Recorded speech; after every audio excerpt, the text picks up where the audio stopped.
Spider-Man on there. As you can see, you don't need me to tell you that, but Major X is some bit of Rob Liefeld X. Hi, I'm Glenn Simpson, and I've collected comics for over 40 years, and I'm showing off my collection one box at a time. Today we're looking at box number 101. We are going to start with some magnificent Ms. Marvel. We're going to look at Man-Bat, Man from Atlantis, Manhunter, Man of Steel, Man Without Fear, Marauders, and end up with some Marc Spector Moon Knight. So it's going to be a good time. Glad you're here. Please like, comment, and subscribe. And let's get going with box 101 here on Glenn Simpson's Comics.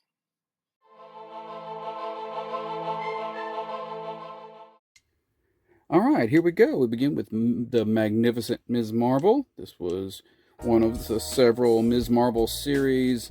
I'm not sure why they, change the adjective every once in a while on these things, but I believe this was the last series we got.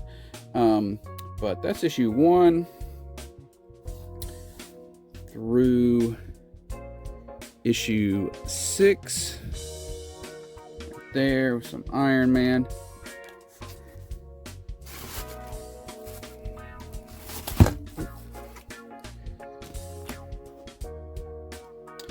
Issue 7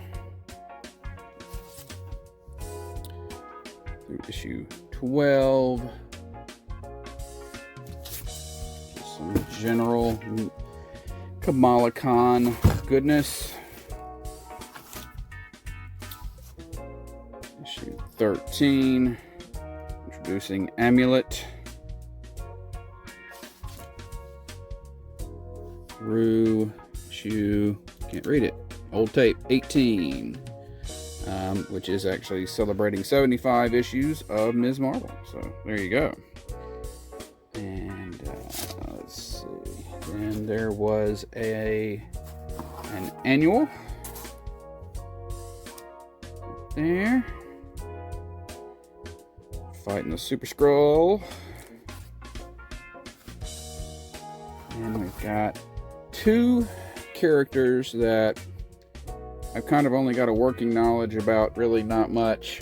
So I thought this would be a good series to get so that I could get a flavor for each one of them. I need to reread this sometime. It's Magnus Robot Fighter and Nexus. They're teaming up. And that's issue 1 and issue 2 of that. And we've got Magog. So Magog was originally presented in the Kingdom Come series as a quote-unquote superhero of the future. Straighten you out there, though. And we didn't get a whole lot of background on him, but so in round about 99, they decided to 99 over in Justice Society of America, that they decided to kind of bring him in and introduce him and give him an origin, and kind of as if they were going to lead up to Kingdom Come. Now, I'm sure they didn't really have any intention of officially leading up to Kingdom Come, but there's no reason why the main universe can't look a little like that universe. So it's issue 1 of his solo series. Issue 8. So he's teaming up here with the Shield, who is a Archie character that has been licensed by DC, really for like the second time. And that was kind of something DC was doing at the time. I imagine even if you were going to try to reprint Magog, you might not be able to, because I don't know how the rights would work with these Archie characters. But that's issue 8. Issue 9, continuing that team up. Issue 12 is the final issue of that. done entirely by Scott Collins. There would be a, we would have seen it a couple of videos ago when we were looking at Justice Society of America. There was a big team-up or multi-book crossover between Magog and Justice Society. And that book was done entirely by Scott Collins. So I think Scott Collins basically said, hey, I'm going to take ownership of this character and see it through. So we've got Majestic. Majestic, I believe, if I understand correctly, was a sort of a Superman pastiche that I guess he would be a Wildstorm character, Jim Lee Wildstorm, since Jim Lee came back to DC and he brought his characters with him. So this is a series featuring Mr. Majestic. So there you go, issue 1 through issue 4. He's all in the thick of the DCU here. Oh, and that was it on that one. Then he had another series, issue 1, kind of picking up where the other one left off, although this one is actually by Wildstorm. It may have even come out in the other way around. Let me see if I can tell real quick. No, I can't tell real quick, but which order these where it came out in. But anyway, we got Majestic issue 1 through issue 7 there. And we move on to Major X. Major X is some bit of Rob Liefeld, X-Force, Cable related stuff, like a bunch of sketches he did or whatever, and then they decided to turn it into a real story. That's the issue 0.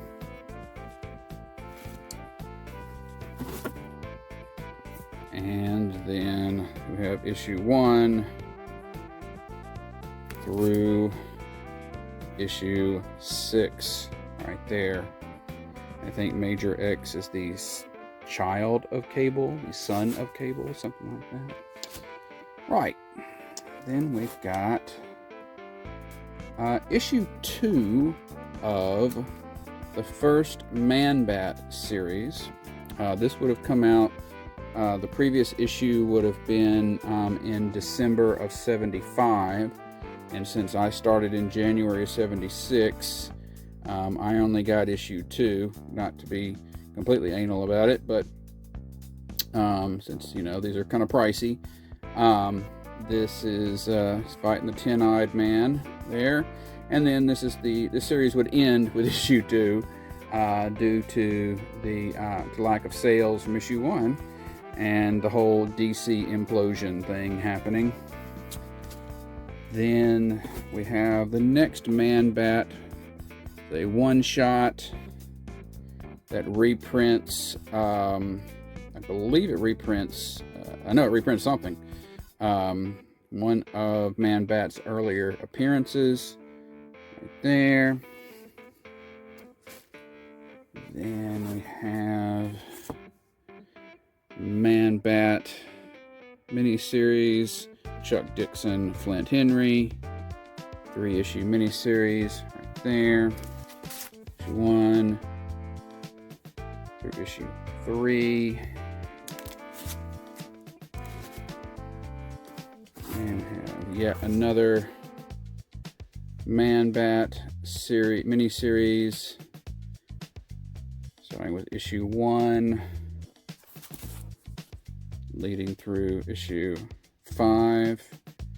You know, be sure to make a comment if you'd like to see the full run of any of these miniseries. I'll be happy to do a special video for that.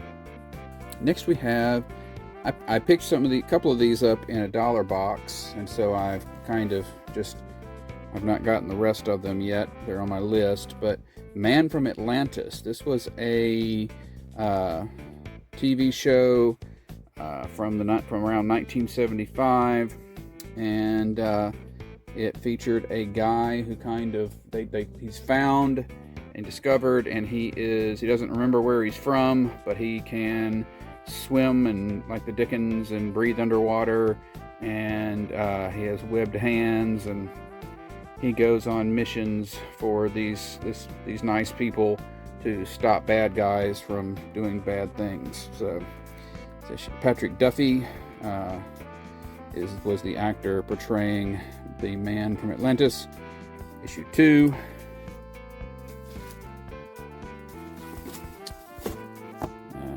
Issue 5 right there through issue 7 there. Alright, so then we get to Manhunter. So prior to so the history of Manhunters is in the 40s, two different companies both had heroes called Manhunter, DC and Quality, and DC bought the characters, the Quality characters. So then they literally had the two guys running around in the same universe, both called Manhunter, which, you know, that sort of thing's bound to happen. Then years later, they did an appearance in, I believe it was Justice League, of a guy named Mark Shaw, who was called the Privateer, but he was also wound up being a new Manhunter. I believe Manhunter also appeared in first issue special. So then we get to of 1988, and they decided to do this new series. Oh, I'm sorry, I did not want to leave out the Paul Kirk Manhunter of the 70s, done by Archie Goodwin, I believe, and Walt Simonson. But anyway, this is Mark Shaw, and he's a superhero, and his big thing is his mask. Does all sorts of things, and he's got his club that does all kinds of electronic things, and he's out there fighting the good fight. Issue 1 through issue 4 there. This is also falling out of the Millennium crossover that involved some other Manhunters, which were the precursors to the Green Lantern Corps, who were androids created by the Guardians of the Universe to protect the universe, but because they were androids, they didn't really work right. So, and then we find out that some of those androids came to Earth, infiltrated, and they created or sponsored or inspired the Manhunters of the 40s, and had kind of been getting their fingers into lots of things in history all along. So, issue 5 got this crossover with the Flash. In issue 8, part of the invasion, the aliens of the universe decide Earth is more trouble than it's worth, and they need to come invade it. Manhunter number 9, continuing that Flash team up. Issue 12 right there.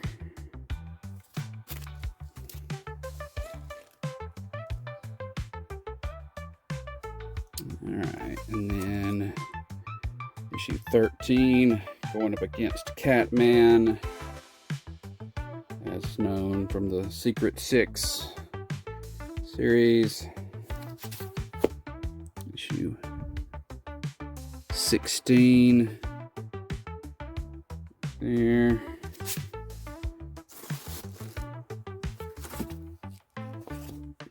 Issue 17, bring in some Batman, get the sales up a little bit. Issue 20, there.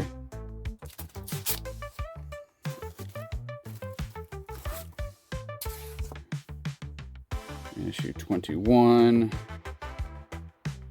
Mark Shaw finding out more about the background of the Manhunters that he got his, mask and stuff from.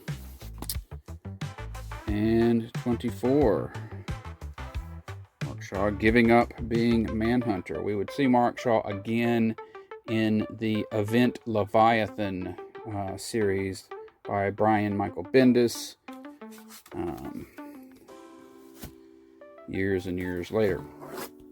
So then around 94, 93, 94, we have a new Manhunter series, and I have read this, but darned if I remember much about it. I think there's a bit more of a mystical slant to it.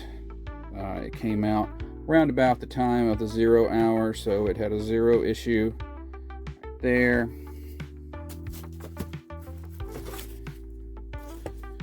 Issue 1 through issue 6. There was something called the Wild Hunt that this guy was having to fight. Issue 7 through issue 12. Hey, guess who's back? Guess who I forgot came back?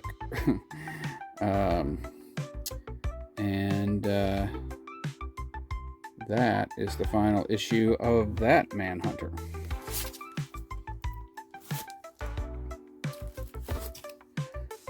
Then we get to the Manhunter of the aughts.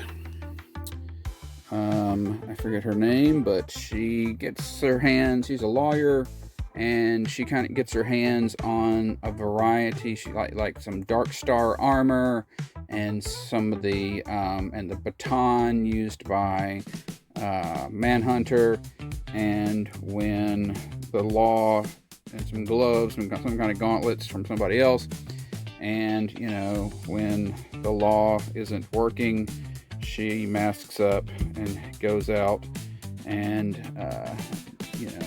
dispenses justice as best she can while maintaining her life as a single mother.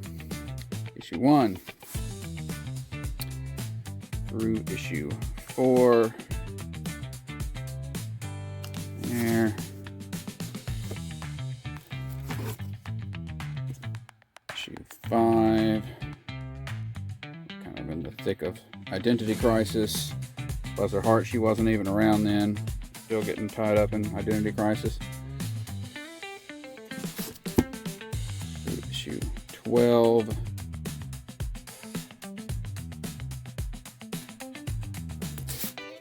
Little homage cover there to that famous Batman and Robin pinup.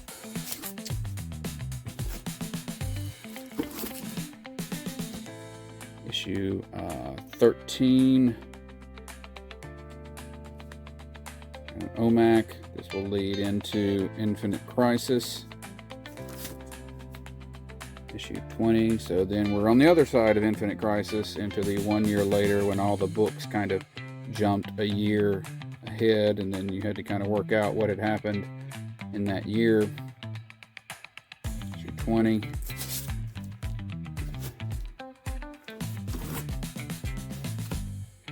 Issue 21. Hooking up with the new Dr. Midnight. Issue 28. Even better, hanging out with the Batman.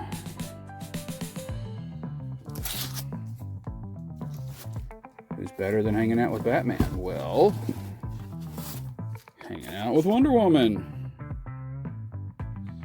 I believe this was during the time, so Max Lord, the founder of the Justice League, Unlimited, or Justice League, like America, Justice League, you know, International, that whole thing. Billionaire. He has psychic powers, and he creates his own spy agency, and he's doing bad stuff, and he is controlling Superman, and Wonder Woman snaps his neck, and she has some legal issues coming out of that. 229, and Manhunter, being an attorney, is going to represent her. 34, hanging out with the birds of prey. There.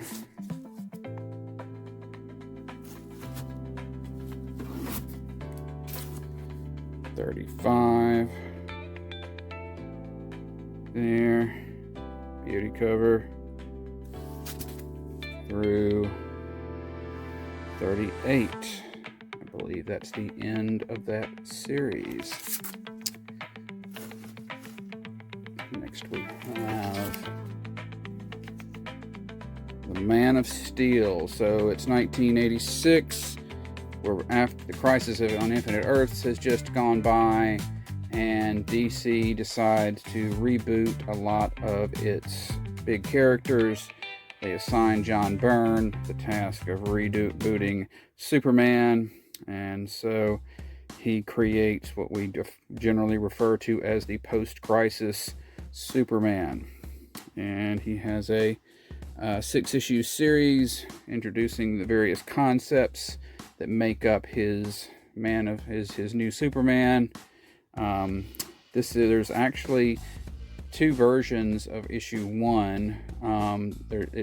There's a variant cover that's just like the chest with the opening the shirt, which is actually one of the earliest sort of intentional variant cover gags, you know, stunts, marketing stunts. So anyway, issue 1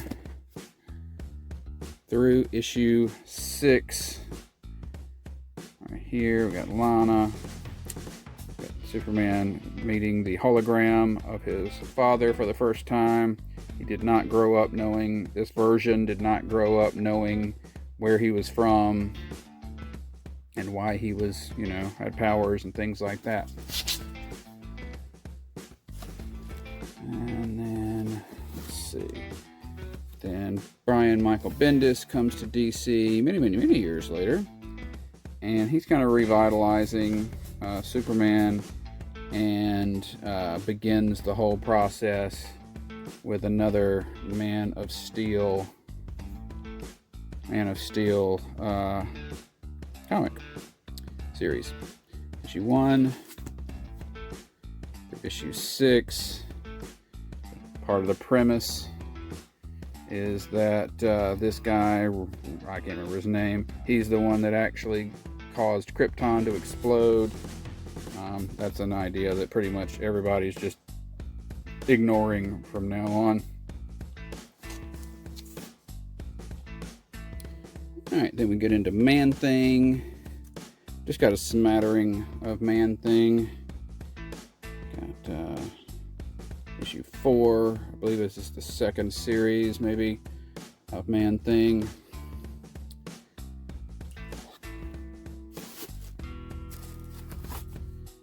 Issue 11, I think this is the last issue of this run. Oh, duh. Okay.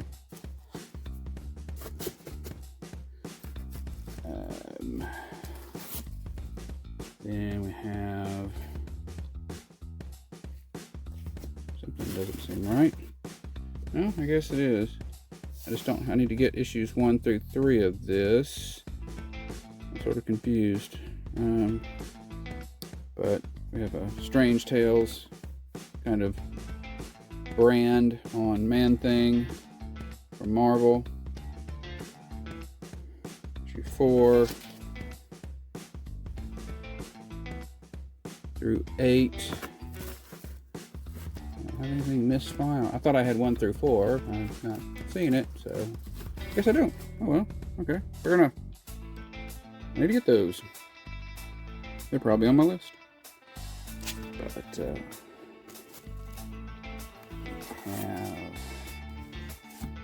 Man Without Fear,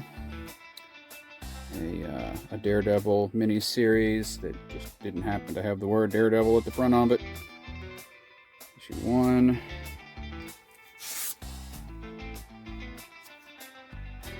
Issue, what is that, 5? There.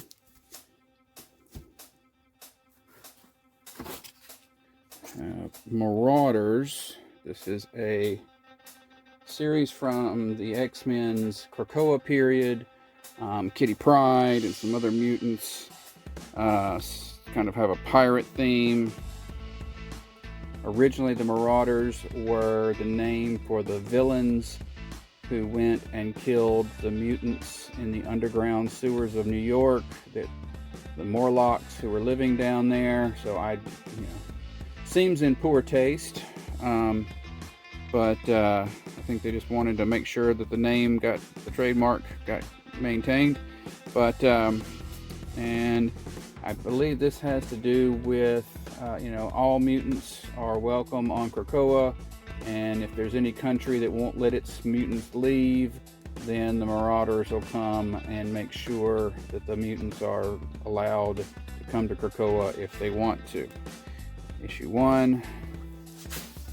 That may not be right, but hey, it sounds good, right? Through issue 4. Storm.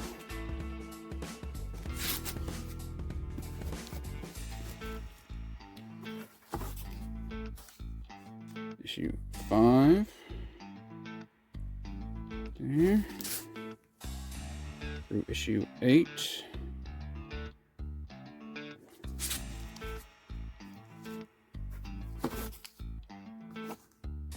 Issue 9.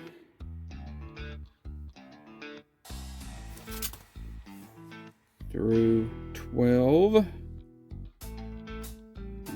X of Swords. There. So given that that's 12, that would make this Marauders number 13 with the Alex Ross timeless cover there. Through issue 20, little memory of their happier times.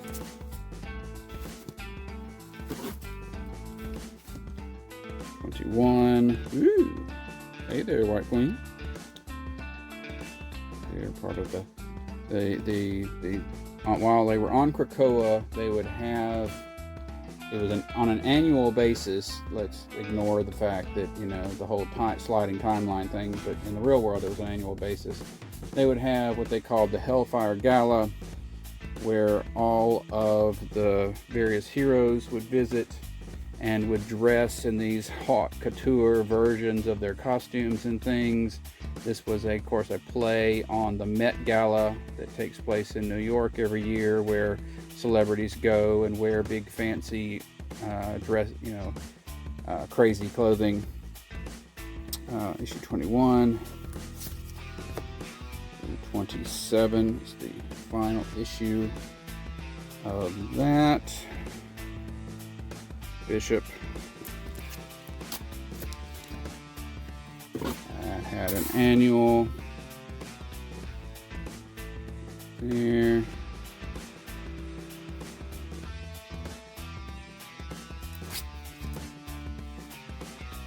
And Krakoa. While we're still in the Krakoa period, we have another series because, sales dropped, so I needed another number 1 issue. Issue 1 through issue 6, part of the Judgment Day, Avengers, X-Men, and Eternals crossover.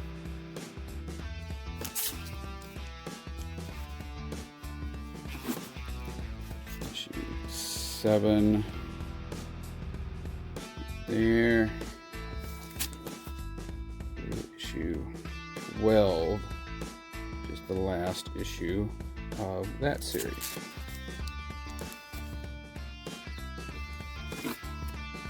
Then we have March on Ultimatum Saga. So Ultimatum was a big event in the Ultimate Universe, the original Marvel Ultimate Universe.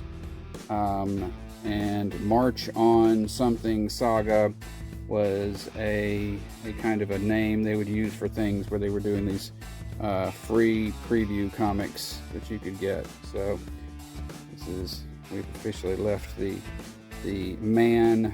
We are getting into March, and then we are going to get into, well, Marc Spector, Moon Knight. So Moon Knight is, of course, the guy who was born Marc Spector. He suffers from multiple personality disorder, DID, and although originally the character wasn't depicted that way, he originally was just Marc Spector who intentionally took on disguises, and the Jake Lockley and the Stephen Grant personas were just him, pretending. So it wouldn't be till later that the notion that they were actually different personalities would come about. So he got this long-running series of adventures. Of course, Moon Knight is sort of a Batman for Marvel. He's pretty cool. He has a lot of similarities to Batman, but I've always thought he was, had enough differences to be pretty neat. So we got Marc Spector Moon Knight, issue 1 through issue 4. Right there. Midnight. The series had some ties to other Marvel shows or Marvel events, and then it also had a lot of throwbacks to Moon Knight's older series. Issue 5, Black Cat, showing up.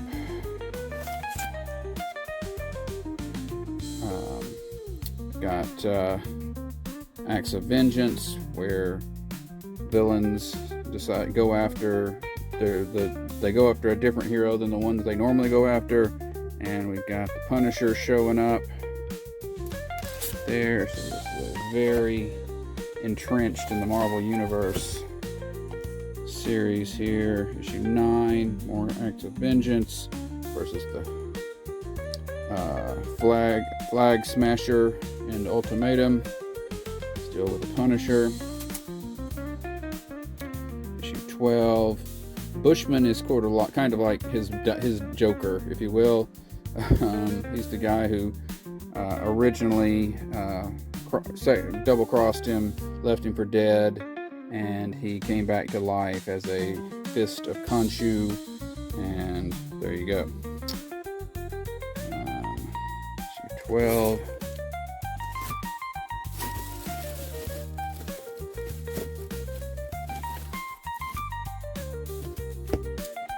Uh, 13. Still battling Bushman. Issue 20.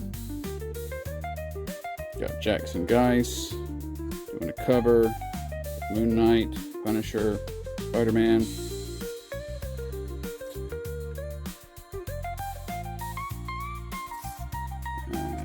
Issue 21. This time Dennis Cowan doing that same trio. Issue 23. More Dennis Cowan art. Chainsaw's a throwback to his first series.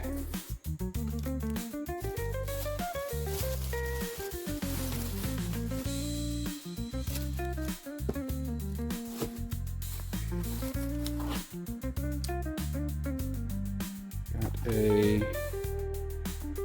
big boy book. Not sure why people are paying a little more for this these days. It's the beginning of, or the end of the Trial of Marc Spector. There, 24.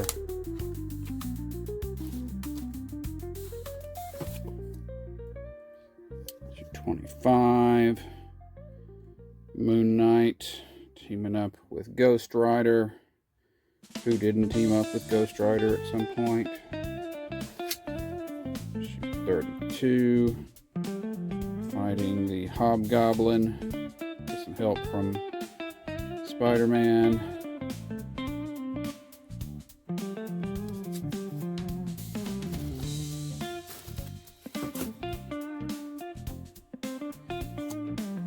Issue 33. Continuing. I mean, they're really calling out the fact that Spider-Man's in his black suit. The suit was very popular. 36. Punisher taking his aggression out on the logo. There.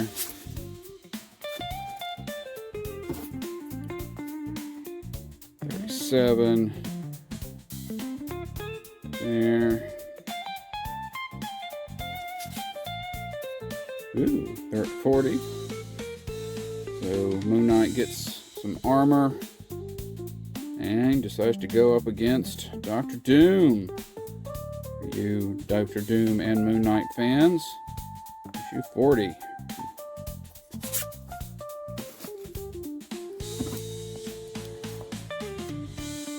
Issue 41. Got some Franklin Richards going on. Infinity War, sort of warped duplicates of all the heroes show up and fight them at some point. So we got the Moonshade fighting Moon Knight.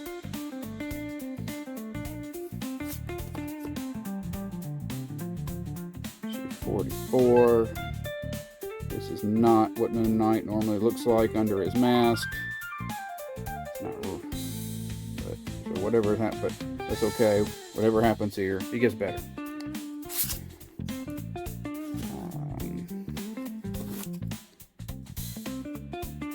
Issue 45.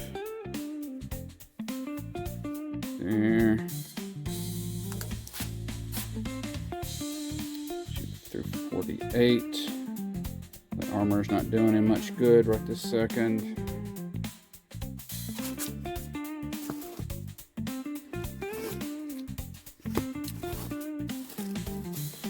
49.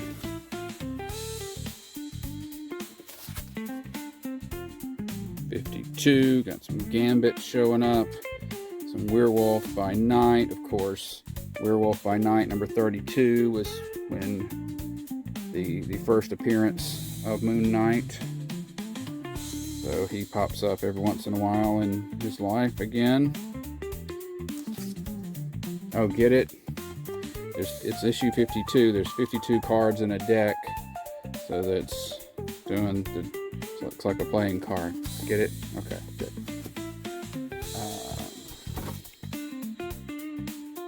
53, continuing that Gambit and Werewolf by Night team up.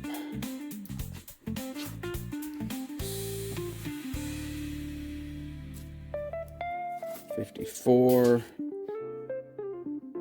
Kind of just a filler issue there, fighting a big techno-organic thing. Alright, then we have, yes, issue 55. We get a new artist named Stephen Platt. And I think he'd been doing some work for the Indies, independent. I don't know whether he did the work for, Image first and then came over here, or if he did this first and then went over there. But clearly had a very detailed, very sort of cross between Todd McFarlane and George Perez. But he made a bit of a splash. I don't know how. I think I heard that he didn't actually hang around in comics for very long, but got issue 55. It's a highly in demand issue because of his work on there.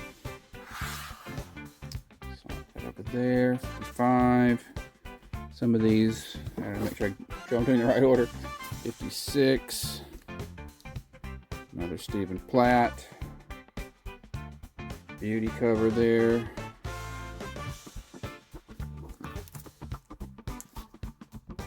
Ah, 57. So this one's in the, got Spider-Man on there. As you can see, you don't need me to tell you that, but part of the Infinity Crusade team up. Again, looking very McFarlane. And then 58 there. I don't remember what was going on in the book at the time. It's been a while. It was the 90s. 59. Marc Spector, Moon Knight accused of murder. I think so. Frenchie was the sort of his equivalent to Alfred. Except Frenchie was a pilot, and he was French. And I think Frenchie dies, and Marc Spector is accused of being his killer.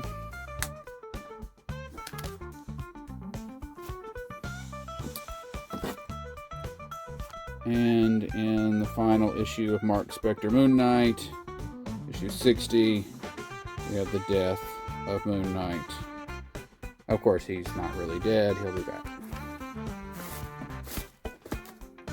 And while that was all going on, okay, this is me cheating on the whole indicia thing. This is technically just like Moon Knight special in the indicia, but by golly, you know, it came out at the same time as Marc Spector Moon Knight. It's got the logo, so this team up between Moon Knight and Shang-Chi in Marc Spector Moon Knight Special Edition #1.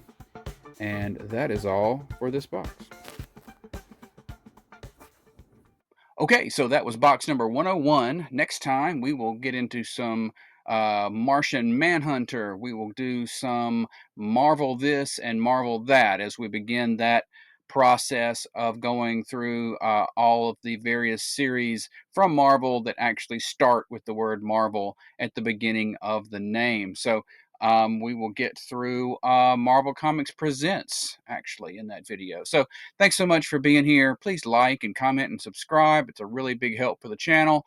And I'll see you next time. Have a great day.